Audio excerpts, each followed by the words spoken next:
The secrets behind these magic tricks are like an itch you just can't scratch. Coming up, you're going to see impromptu tricks that are anything but. ABC covering up a secret with digital trickery, and how Pepsi hired someone to fool all of London. And make sure you keep watching, because the last trick on has people reacting like this.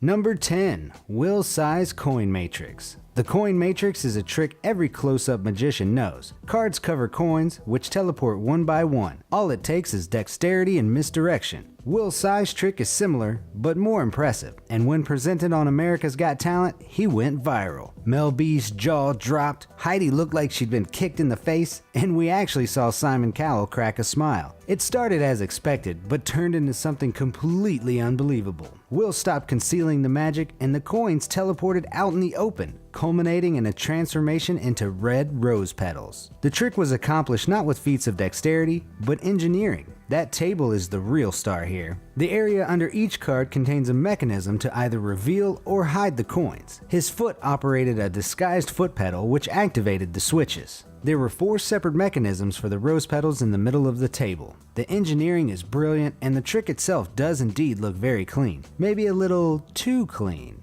Like, why can't we see the mechanisms that work when slowing down and inspecting the video? Captain Disillusion showed that since some of the coins remained stationary when they should have moved with the rest of the video, it was clearly edited. After the performance, the producers saw some imperfections that the live audience missed. They went in and digitally cleaned it up to hide the mechanisms and make it look even more impressive. It's not difficult to believe after all. Broadcasting a seemingly impossible magic trick will only make the show more popular and earn them more money. Number 9. Mint through jaw.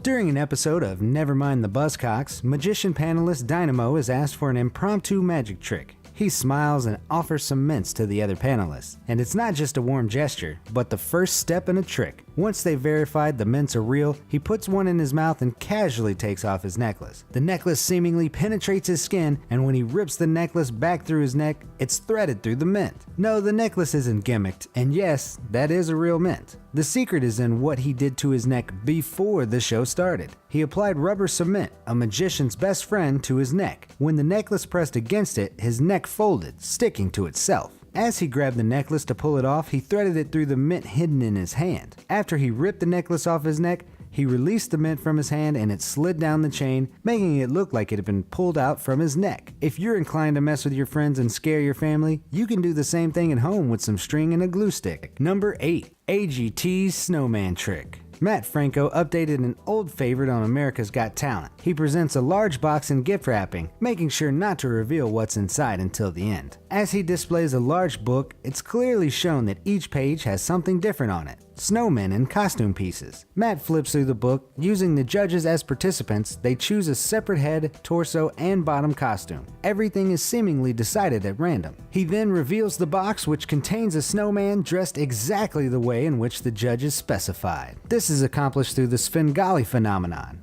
Every other page in the Snowman book is identical. They're also cut slightly shorter. The shorter cut ensures that when you rifle through the pages, they always fall 2 pages at a time. The result is just as good as magic. If the pages drop one way, they all appear different. If they drop in the opposite direction, you can force a page even though it appears to be random. Number 7. Penn and Teller's Bullet Catch. It goes like this. 2 volunteers sign 2 bullets before Penn and Teller fire them at each other's mouths. The bullet usually passes through a piece of paper or a glass pane to prove the bullets really left the guns. They finally reveal the other signed bullet in their mouth, but if you've got a keen eye, you can spot how they do it. It involves a mixture of sleight of hand, clever props, and backstage help. The audience members first sign the tips of the bullets, and then both Penn and Teller place the bullets on their hand to get a close-up for the camera. This is where the trickery begins, as they use sleight of hand to pocket the real bullet, and then switch it with a blank, or wax bullet. Penn diverts the audience's attention to selecting a colored pen to sign the case. Then, as the audience members sign the case of the fake bullet, Penn and Teller cover the tip of the bullet with their fingers, because seeing another bullet at the tip would really give the trick away. The real sign bullet inside their jacket pocket is then reclaimed by an assistant behind the stage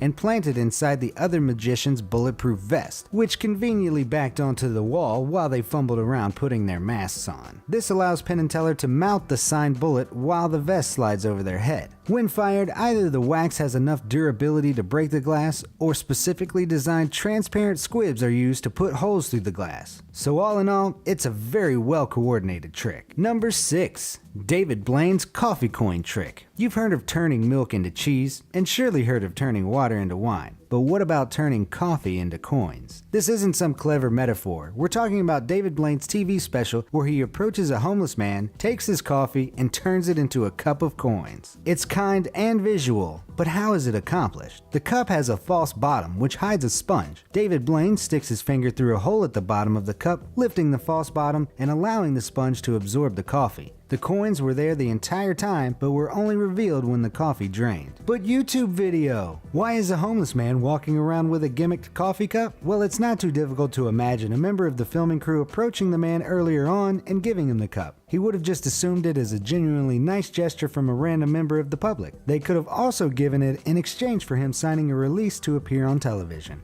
Number 5. Pendragon's Metamorphosis. The husband and wife team of Jonathan and Charlotte Pendragon aren't just magicians, they're world record holders. They made the Guinness Book of World Records under the entry Fastest Transformation Illusion with their most famous trick, Metamorphosis. The trick happens so fast and so visually that it's the closest thing to real magic you might have ever seen. Jonathan steps into a bag which is tied at the top to prevent escape. The box is locked shut, eventually. Charlotte steps on top of the box and lifts a cloth. In the blink of an eye, the cloth drops to reveal Jonathan standing in her place. He opens the box to find his wife now tied in the bag. The masked magician does his best to debunk this one, but this time he's actually missed the mark. His entire setup is different. The Pendragons don't use extra assistance, they stand on top of the box rather than behind it, and they take a fraction of the time to complete the trick. However, he did reveal one piece of the puzzle. The bag contains a zipper, which allows for escape even though the top is tied. So how did they accomplish the rest of this award-winning metamorphosis? In the Pendragon version, after Jonathan releases himself from the gimmicked bag,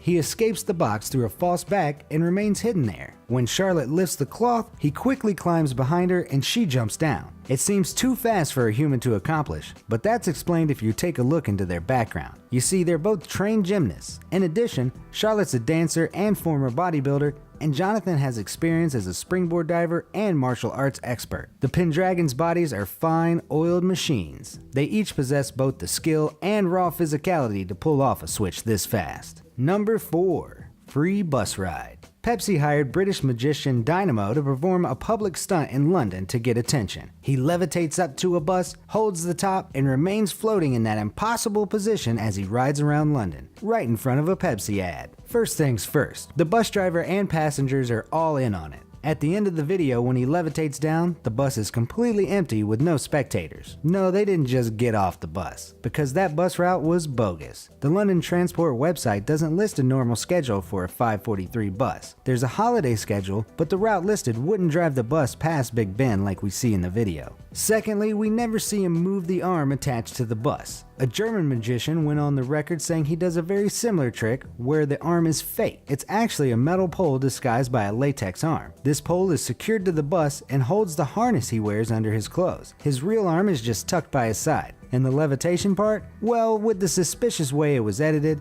that could have been achieved by a number of ways, from editing tricks to a lifting system of some sort hidden from view. Number 3. Zigzag Girl. The trick goes like this. A woman steps into an upright cabinet, sticking various body parts through holes. The magician puts sturdy metal blades through the box, seemingly cutting her in 3. He then pushes the middle segment to the side to prove this isn't just a trick. The box usually has an illustration or silhouette of a woman painted on, which emphasizes how impossible this really is. This painting is actually the first part of the illusion. Obviously, there's no requirement for the girl to stand in that exact position depicted. And she doesn't. As the blades are inserted into the box, she turns her flexible body to the side. To make it easier for her to make the squeeze, the blades are more narrow than they appear. The full-width handles obscure the actual size of the blades. When the magician pushes the middle segment of the cabinet to the side, she doesn't have to do much at all. just move her hand along for the ride. Number 2. The Death Saw. David Copperfield's shows border on art, and his tricks defined a generation of magicians. One of his most visually stunning feats was the Death Saw. In the routine, an escape trick seemingly fails, and a giant rotary blade cuts him in half. His assistants separate the severed halves of his body before he spins back time, restores, and escapes. The secret to this trick, and many others like it, are explained by the design of those big boxes and tables stage magicians use. The bottoms are deeper than they look, allowing for secret compartments. Add the liberal use of stretchable spandex, and you can easily make a magician's apprentice disappear. Copperfield is simply hiding half of his body, bent over in a slightly awkward position with his legs in front of him, while using somebody else to act as his legs. The whole shenanigans beforehand with the black box locked over him allowed both David and his assistant to contort into this position before the blade cut him in half. Number 1.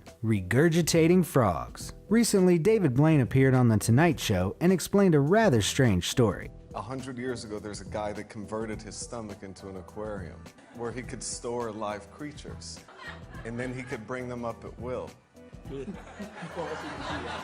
He then downed some water and regurgitated a live frog. After the trick, he swallowed the frog again. He's done this before, summoning multiple frogs in a row to prove the creatures weren't just hidden in his mouth the whole time. So how did he do it? Well, the secret is, there's really no secret. He really does swallow the frogs. But he's learned the art of regurgitation. Regurgitation tricks like this are nothing new. They all stem from water spouting that dates back to at least the 1600s. It involves drinking as much water as possible and spouting it out in controlled streams of water. Haji Ali pushed the trick further by drinking kerosene after water, so the kerosene would sit on top of the water in his stomach. This would allow him to light the fire and then put it out with the water. The same method is applied to regurgitating animals, which is also rarely performed. Blaine referred to the magician Mac Norton, who was known as the Human Aquarium before he performed his trick. Mac was known to bring up frogs and goldfish one by one, but the prospect of miscounting and having to digest a live animal is the real risk these magicians have to take. And that's why David Blaine can perform this trick while other magicians can't. He's fearless, and when he decides to do something with his body, he will. He was even the first person since Haji Ali to perform the kerosene trick, as he did in 2013 on Jimmy Kimmel's show, proving he had already mastered controlled regurgitation. But it's a lot harder to swallow frogs than liquid, as our gag reflexes pushes them back towards the mouth. To overcome this, Blaine had to learn to control his gag reflex through lots of practice, like sword swallowers do. To practice this, magicians have been known to swallow a potato attached to string, allowing them to pull up on the potato to learn how to control the stomach muscles necessary to push objects to the mouth. But how does the frog live in his stomach? It's full of acid after all. Well, either Blaine diluted the contents of his stomach with water beforehand, or he kept the frog in his esophagus. Spending months or years to learn a trick like this is what it takes to be the best like David Blaine. Which trick do you think is the greatest? And what other trick should I reveal next? Let me know in the comments section down below, and thanks for watching.